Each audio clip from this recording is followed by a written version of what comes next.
പല ആളുകളും ചോദിക്കുന്ന ഒരു ചോദ്യമാണ് ഈ ഭയം എങ്ങനെ ഇല്ലാതെയാക്കുക എന്നുള്ളത്. പലതരത്തിലുള്ള ഭയങ്ങൾ, ഫോബിയാസ്, ഇതെല്ലാം ഉണ്ട്.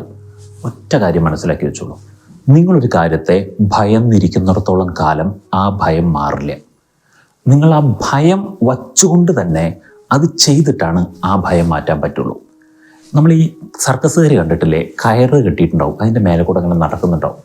നമുക്കത് കാണുമ്പോൾ ആശ്ചര്യം തോന്നും.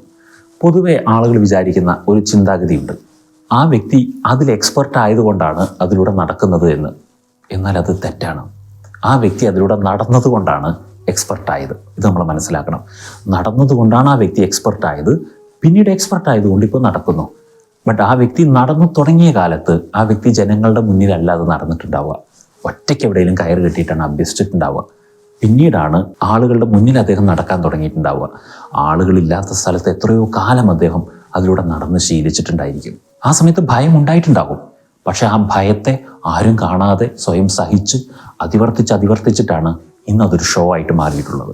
ഇതുപോലെ തന്നെയാണ് നിങ്ങളുടെ ജീവിതത്തിൽ എന്ത് കാര്യം ചെയ്യാൻ ഭയമുണ്ടെങ്കിലും ഒരിക്കലും എന്തെങ്കിലും അഫർമേഷൻ ചെയ്തിട്ടോ മെഡിറ്റേഷൻ ചെയ്തിട്ടോ വേറെ എന്തെങ്കിലും ടെക്നിക്കുകൾ ചെയ്തിട്ടോ ഭയം മാറ്റാൻ പറ്റുമെന്ന് വിചാരിക്കരുത്.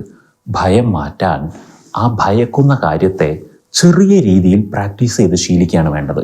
നിങ്ങൾക്ക് ആഴമുള്ള വെള്ളം ഭയമാണെങ്കിൽ ആഴമില്ലാത്ത സ്ഥലത്ത് വെള്ളത്തിൽ ഇറങ്ങി ശീലിച്ച് നീന്തി അങ്ങനെ പഠിക്കണം. നിങ്ങൾക്ക് എന്തിലാണോ ഭയമുള്ളത് അതിൻ്റെ ചെറിയ വെർഷൻ നിങ്ങൾ പ്രാക്ടീസ് ചെയ്ത് ഭയമില്ലാതെയാക്കണം. ഇരുട്ടിന് ഭയമുള്ള ഒരു കുട്ടി ഉണ്ടായിരുന്നു. 17-18 വയസ്സുള്ള ആളാണ്. ഞാൻ ആ കുട്ടിയോട് പറഞ്ഞു, ഇരുട്ടുള്ള സമയത്ത് നിങ്ങൾ 4 കൂട്ടുകാർ ചേർന്ന് ഒരു വിശാലമായ മൈതാനത്ത് പോയിരിക്കുക. ഇത് വൈകുന്നേരം ഒരു 7 മണിക്കോ മറ്റോ ചെയ്താൽ മതി. പക്ഷെ 4 പേര് ഒരുമിച്ചിരിക്കുക. ഇത് കുറച്ച് ഭയന്നിട്ടാണ് ചെയ്യുന്നത്, പക്ഷെ കുട്ടി ചെയ്തു.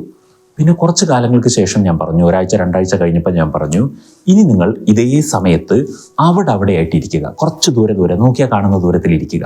അതിനുശേഷം ഞാൻ പറഞ്ഞു, നിങ്ങളിനി കുറച്ചുകൂടെ വൈകിട്ട് ഒരു 8-9 മണിയൊക്കെ ആകുമ്പോൾ ഈ സ്ഥലത്ത് പോയിട്ട് അവിടെ ഇരിക്കുക. അതിനുശേഷം പറഞ്ഞു, നിങ്ങൾ നോക്കിയാൽ ദൂരെ മാത്രം കാണുന്ന അത്രയും ദൂരെ ഇരിക്കുക എല്ലാവരും. പിന്നെ ഒരിക്കലും കാണാത്ത പോലെ ഇരിക്കുക, പക്ഷെ അവിടെ ആളുണ്ട് എന്ന ബോധം ഉണ്ടായിരിക്കണം. ഒരിക്കലും കാണാത്ത അത്രയും ദൂരെ നിങ്ങൾ ഇരിക്കുക. അതിനുശേഷം പതുക്കെ ഒറ്റയ്ക്കൊക്കെ ഒന്ന് പോകാൻ ശ്രമിക്കുക. ഇങ്ങനെ ആ വ്യക്തിക്ക് ഇപ്പോൾ ഭയം മാറിയിട്ടുണ്ട്. ഇങ്ങനെ ഘട്ടം ഘട്ടമായിട്ട് ഭയത്തെ അതിജീവിച്ച് മുന്നോട്ട് പോകണം. ഭയം ഒരു കുഴപ്പമില്ല. നമ്മുടെ ജീവൻ ആപത്തിലാവാതിരിക്കുവാൻ വേണ്ടി പ്രകൃതി നമുക്ക് നൽകിയിട്ടുള്ള ഒരു നൈസർഗികമായ ക്വാളിറ്റിയാണ് ഭയം. ഭയം എന്നുള്ളൊരു സാധനം എനിക്കുണ്ട് എന്ന് വിചാരിച്ച് ഭയന്ന് ജീവിക്കാതിരുന്നാൽ മതി. അതിനൊരു അപകർഷതയായിട്ട് എടുക്കാതിരുന്നാൽ മതി. ഭയം നമ്മുടെ ജീവൻ നിലനിർത്താൻ വേണ്ടിയിട്ട് പ്രകൃതി നൽകിയിട്ടുള്ള ഒരു സംഭാവനയാണ്. ഭയം അവിടെ ഉണ്ടായിക്കോട്ടെ. അത് നമ്മുടെ നിത്യപ്രവൃത്തികളെ ബാധിക്കുന്നുണ്ടെങ്കിൽ അതിലേക്ക് ഇടപെട്ട് ഇത് മാറ്റിയെടുക്കാൻ ശ്രമിക്കണം. ഇത് മാറ്റിയെടുത്തിട്ടല്ല നിങ്ങൾ കാര്യം തുടങ്ങുക. കാര്യം തുടങ്ങുമ്പോഴാണ് നിങ്ങൾക്കത് മാറ്റിയെടുക്കാൻ പറ്റുക.